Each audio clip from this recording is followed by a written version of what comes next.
Hi there. I am so happy that you're here. My name's Emily, and I help guide people towards living a purposeful life. I primarily focus on connecting with the spiritual realm and the divine wisdom and insights that come from their spiritual teams helps illuminate the path to what their unique journey is here. Um, with that being said, I'm just happy that you're here. This morning, I got a channeled message. That is on how to discover your purpose. There's three tips that my spiritual team shared with me to share with anyone that is watching this video. And I chose to share this channel message today because I know that many of you are seeking clarity for what is your soul's purpose. That's the number one question I get asked all the time. What is my soul's purpose? Why am I here? I know I have a deeper calling. And how do I navigate this life? Right now, there's a lot of demand on many of us that are pulling us in so many different directions that can make it very challenging to know what is the right decision to make and what's the next step. Um, I understand the frustration of like, what is my life's purpose? Why am I here? And how do I step away from the chaos so I can have some peace of mind? The other day, I was having a conversation with my boyfriend, and it was a really cool conversation. He was talking about in his childhood years how when he would be walking home, especially on fall days with the big, colorful maple leaves on the ground and floating in the air. And he was talking about the streams, watching streams of water, either in the gutters or stream and that he would walk near, and seeing the leaves going downstream, just effortlessly floating. And he goes, it was so amazing using his childhood imagination, just seeing these leaves just floating. And to him, it was like a little kid, just like, yeah, going downstream, enjoying life and enjoying the flow. But then meanwhile, he's very observant and he was looking and seeing the leaves that were stuck on the side that were like in the stream, but just touching the side, and it was keeping them stuck. They couldn't get into the flow. And some would kind of bounce in and out, but they would primarily stay stuck there. He said every once in a while he would see a leaf that would get unstuck. It would be stuck, and then all of a sudden something would make it unstuck and it would go flying down a stream. And and his mind, his childhood mind, it was celebrating. Anyway, he's sharing this with me, and he, as a young kid, he was able to acknowledge like this is how life is. You can be stuck and you're never going to get into the flow of the stream, but you're always on the side, and you eventually you're going to decay. There's no life force in that. Whereas again, in his mind, the childhood mind, seeing that flow, there was a lot of life and a lot of joy in that. So when he shared that, it kind of stuck with me over the last few days. And actually this morning, I got a channeled message from my team, and they were saying, hey, we got 3 tips to help you discover what your calling is that we want you to share with your followers on YouTube. So this is the message that they gave to me. It says, the leaves in the stream is a profound visual that gives many a new perspective on how they may be stuck in certain areas of their life. And these 3 tips of how to let go of being stuck and learn how to trust the flow. So the first tip is assess where you're constantly in a struggle. Where are you at right now? Are things easy for you, or are they hard? If they're easy, you're in the flow. If they're hard, you're on the side. Are you comfortable or uncomfortable? Are you willing to be honest with yourself, or are you dancing around the truth? The second one, once you realize and you're honest with yourself that you are stuck, again, not everybody's stuck, but if you are stuck and you're being honest with yourself, and things aren't in the flow, then what Spirit wants you to do is go back and assess in your life where things were in the flow and things weren't. And this is called breadcrumbs. You want to watch over the duration of your life. Where have things been easy for you? Where have things been a struggle?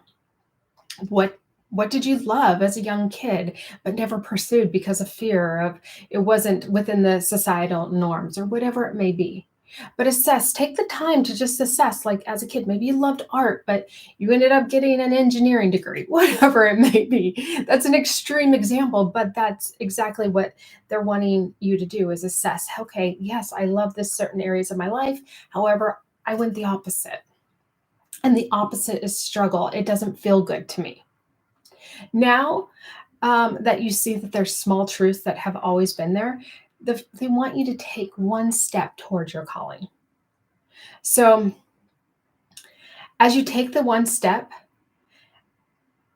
and it's uncomfortable, it's not an easy step because it's going against what you've always known. So if you think about the leaves stuck on the side, that's what they know. They don't know how to go in the flow. They're comfortable being stuck there.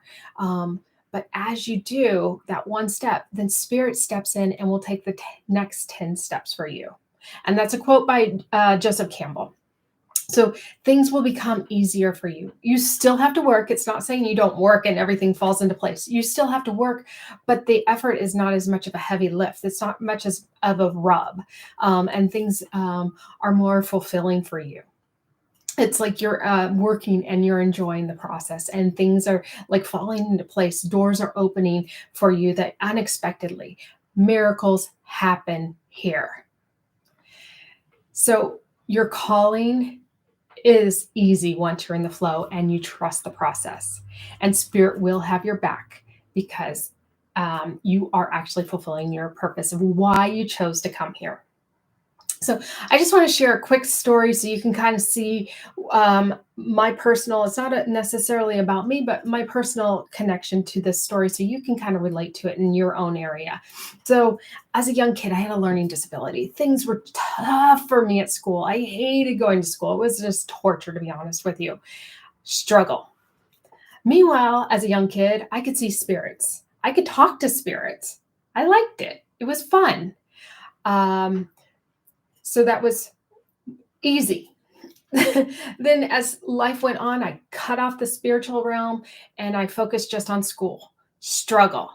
Then as I got a little older and had a little bit more independence, I went back into the spiritual realm. In my late teens, early 20s, I was in college. At the same time I was going to college, I was going to massage school. I became a massage therapist. I became a certified aromatherapist. Loved it. Struggle at school. Loved massage. Started a business, enjoyed it, loved my clients. However, but then bills needed to be paid. So I went back into corporate America and I went the corporate route. And grateful. I learned so much skill, but it was never an easy thing for me. I always felt like I was misplaced. I never felt like I was at home in any job that I had had. Not to say that that can't change, but it just was not an easy thing for me. So it was always kind of a little struggle, but I always had my spiritual side going. I never gave it up. I gave up the business, but I always kept working on developing my spiritual gifts and connecting with the spiritual realm, using my spiritual team to help guide me through some of the struggle I was facing. Again, the ease, my calling was the spiritual walk. So yours may be again like an art. It may be becoming a corporate executive. All of us have different different callings. We all have purpose here, and the key here is knowing what your calling is and trusting it. And so I will tell you, when I finally made the decision, okay, it's time to leave the corporate realm and go after my calling, scary, very scary. This is not an easy, like that first step I had to take, I took it like it was like that leaf going off of the side and going down the flow, the universal flow of stream. I was not comfortable with it. I did not know how to embrace that flow. But as things have come into place. There's so much more joy and ease in my life, and so grateful for the opportunity that I have support from friends and family and my spirit team to help guide me on this path. And so that's an example of understanding the breadcrumbs of your life and understanding to take that first step. Once you realize it, okay, it's time to take that step. Now, I'm not saying quit your job. Please don't take me for that. I'm not saying that, but just take that first step and see what doors open for you at that point, and allow yourself to explore and reconnect with what your soul's purpose is here. There is so much joy in reconnecting with your soul's purpose. So I would love to invite you, actually on Friday, my friend Karen Mary and I are going to be on my Instagram. I will drop the link in the description below. And it's 9 a.m. Pacific time, Friday, November 10th. We are going to be channeling her and I together. It's going to be fascinating. I don't know how, we haven't worked out the details, but we will be having so much fun. And I would love to invite you guys to join us. And we're talking about this exact same message, which is basically how your ego is blocking you from stepping into your purpose or getting from things that you actually desire. And so join us. We would love to have you, and we will try to channel messages for individuals as well as for the whole. We will be doing that. So thank you for your time today.